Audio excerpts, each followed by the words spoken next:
Yeah, yeah, yeah, yeah, yeah, yeah, yeah, yeah.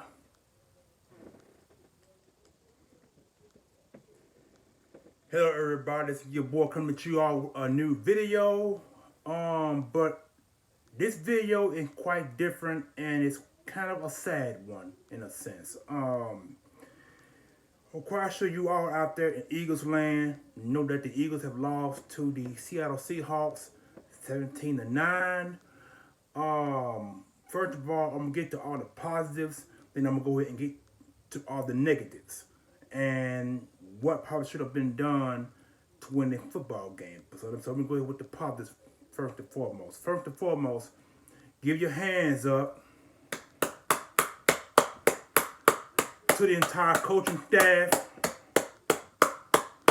Wentz, the offensive line, defensive line, linebackers, cornerbacks, and safeties, and the entire Eagles fan base, including myself. Because the simple fact is that this was a hard-fought season. From week 1 to week 7 or 8 this year, we were scrutinized by that punk-ass backstabber by the name of Orlando Scandrick, who went to I think that was F51 on the Fox Network, and did a bunch of ranting about what was going on inside the Eagles locker room. You know what I'm saying? All that bullshit that he was talking. He kind of lit a fire under the defense because of the fact of what he said on FS1. And the Eagles defense have been pretty much on fire up until that point. You know, sometimes you need a spark to ignite the ignition. And that's what happened in between week 1 and week 8, somewhere along about. I want to say week 7 or week 8, I think that's what it was, when the Eagles went against the Bills. And that was our first game, or our first team that we played with a winning record, who we won a game against. You know what I'm saying? But during that time, we was like 3-4, somewhere 3 or 4 or 3-3, somewhere along up in there when we went up against the Bills and won. And so we had a pretty good streak going on, but a bunch of scandal was going on between Alshon Jeffries and the thing that one of the reporters said that was going inside the locker room. You know what I'm saying? So a lot of shit that was said and a lot of shit that was done what caused our season to be the way it was in the first place. 9-7 is not bad, but this is the second 9-7 season that we've had. And last year, when we were 9-7, we went from the wild card round to the divisional round and lost to the Saints. This time around, we lost in the wild card game against the Seattle Seahawks because they beat the Minnesota Vikings.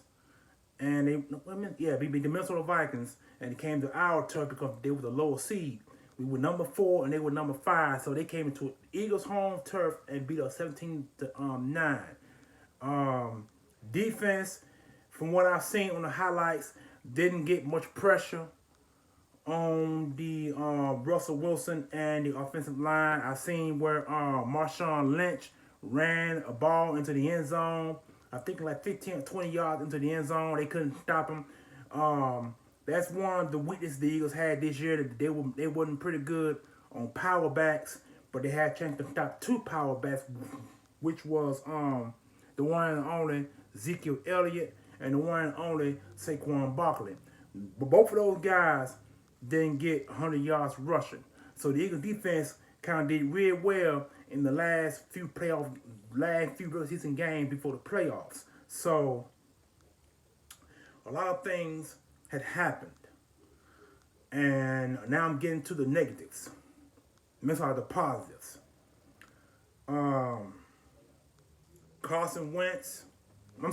The negative.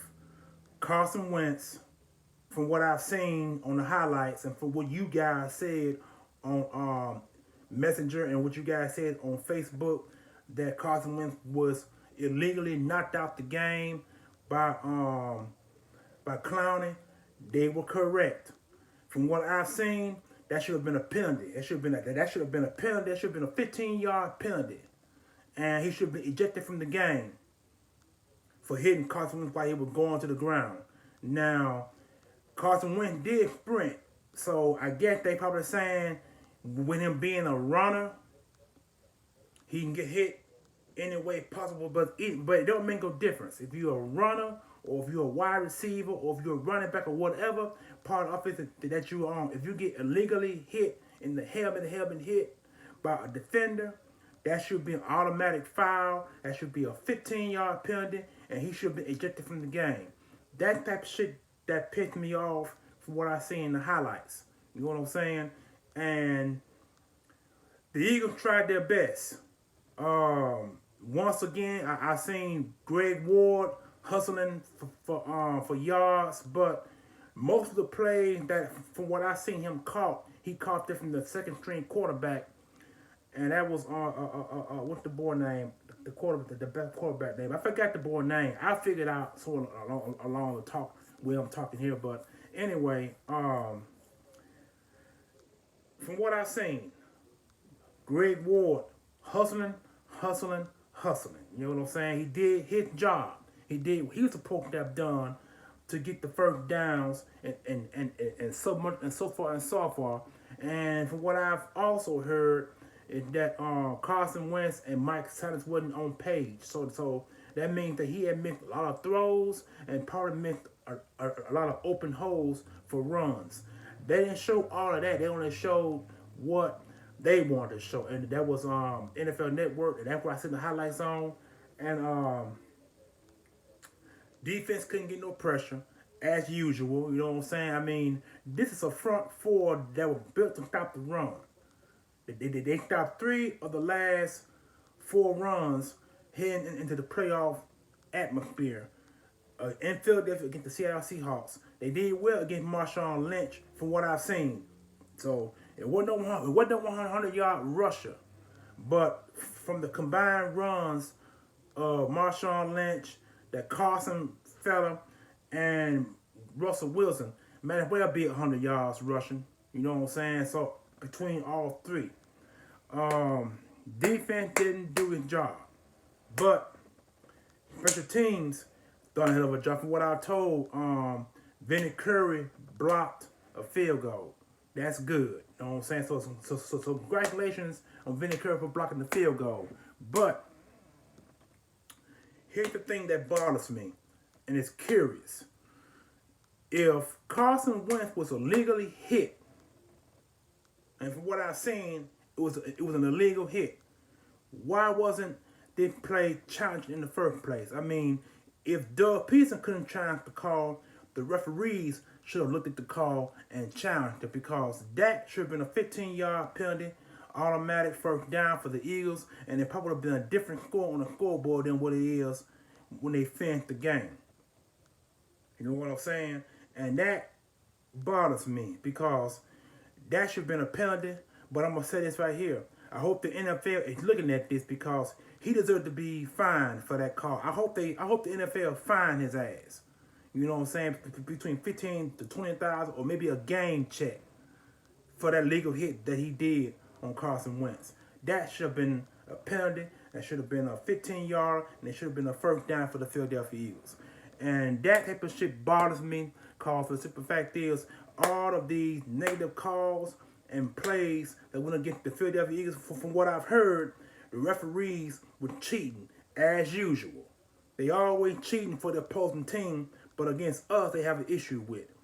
And that bothers me. It bothers me to the fullest degree. You know what I'm saying? But I represent my birds 365 days, 355 days a year.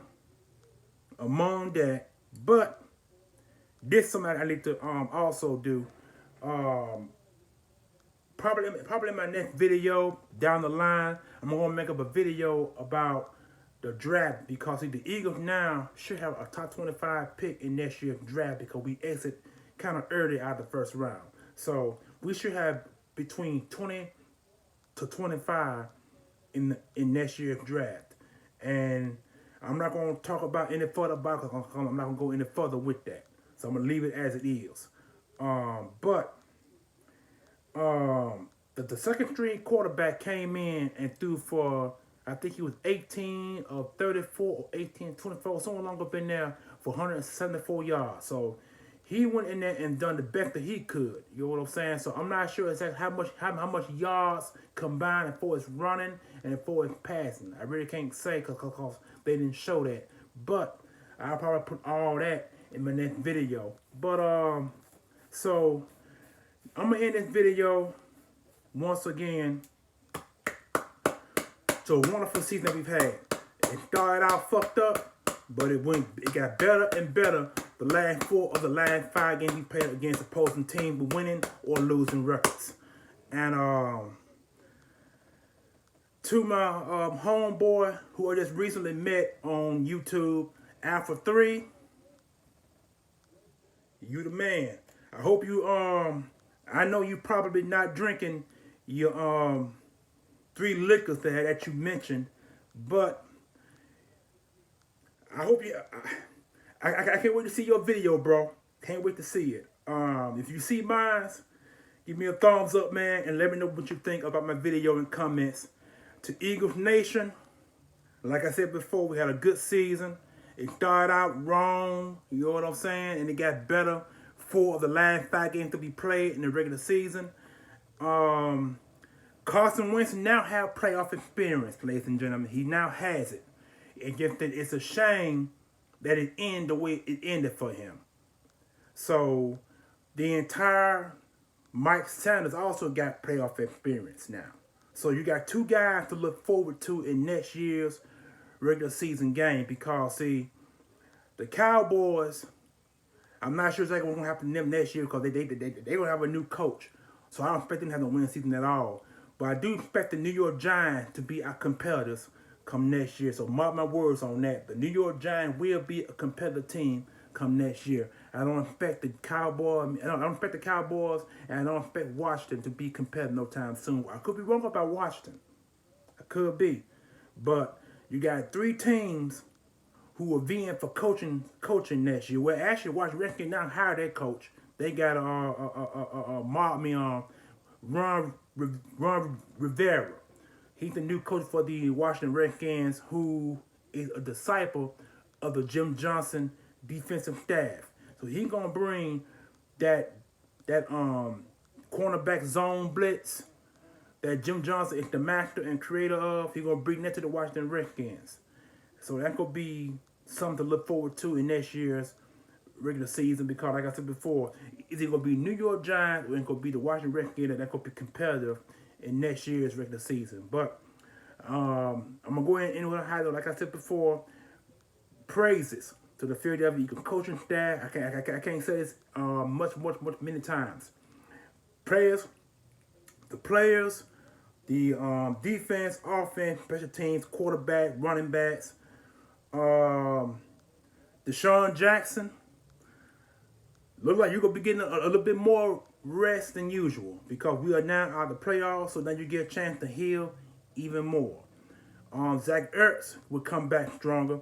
Deshaun Jackson should come back strong. So the Eagles should have a good wide receiver core strong next year because next year's draft is going to include a wide receiver and probably another cornerback in the first, second rounds of next year's draft. But anyway, like I said, I'm going to bring about the NFL draft and probably either tomorrow or maybe somewhere down the line.